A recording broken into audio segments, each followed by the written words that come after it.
મિત્રો good morning કેમ છો બધા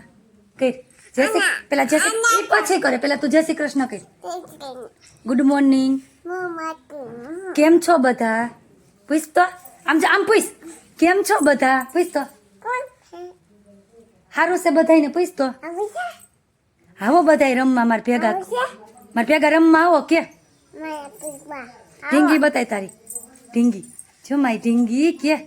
મેચિંગ કર્યું કે મમ્મા એ ઢીંગી આમ જો ઢીંગીનું મેચિંગ છે આમ બતાવી તો મમ્મા ઢીંગીનું મેચિંગ છે તારું મેચિંગ નથી જો ઢીંગીનું મેચિંગ છે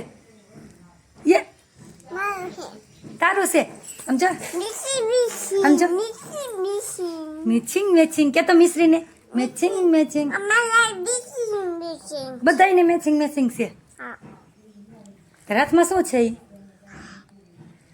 નાનો બોલ છે એ દડી છે ને મેળામાં લેવા હતા પણ બેને છે ને રબર તોડી નાખ્યું કેમ જામ ભાઈ આ નો દીકો ઓલો રબર હોય ને તો જ થાય આમાં હે ને ઓલી ધૂળ ભરી હોય વેકરો હોય જો ઝીણી રહેતી જો ખખડે એ અવાજ આવે લે તો ખખડે તો તું તમે મેળામાં લેતા આવ્યા છો જો મિશ્રીની હતા ને લેતા આવ્યા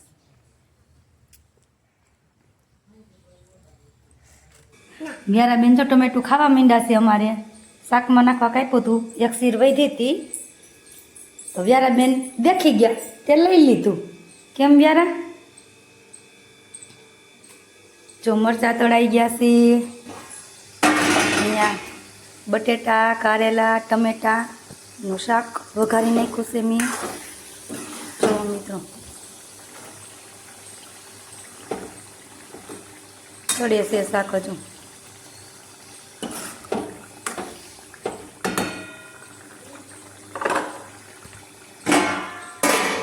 વ્યારા બેનને મજા આવે છે ટમેટો ખાને બી ખાય અને બીજું નાખી દેશે કેમ આખું ખા છે બધું કટ કરીને ખા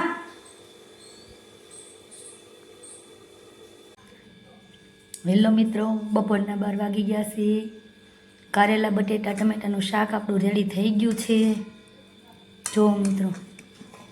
ઘણા ભરીને કરે અમે ચણાનો લોટ એમનો શેકેલો ઉપર નાખી દઈએ ચાલો બધા ખાવા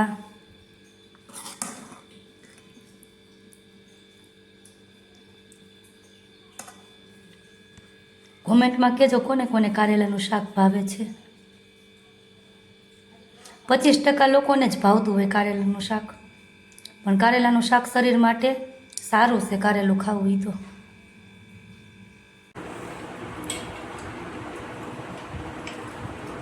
હા થાય છે તો શું કામ ખાશો નથી ખાવું ને ખાતી ન હવે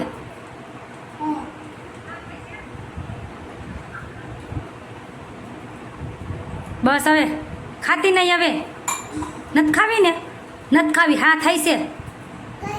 ન ખવાય ચમચી લે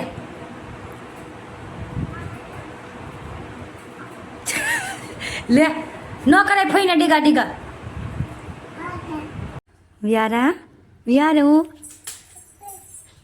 વ્યારું ચોકેટ નથી ફિનિશ થઈ ગઈ દીગું કાગળ જ છે ખાલી તું ખાઈ ગઈ હતી ને મમ્માને લાઈટ બતાવી તો ક્યાં તારી લાઈટ બતાવ તો મમ્માને કઈ તો લાઈટ જો તોડી નાખ્યું ને કોણે તોડ્યું લાઈ ફિટ કરી દો આમ પકડી રાખ તું આમ પકડી રાખ પેલા લાઈટ કરીને મમ્માને બતાવી તો ફિટ કરી દો મમ્મા પપ્પા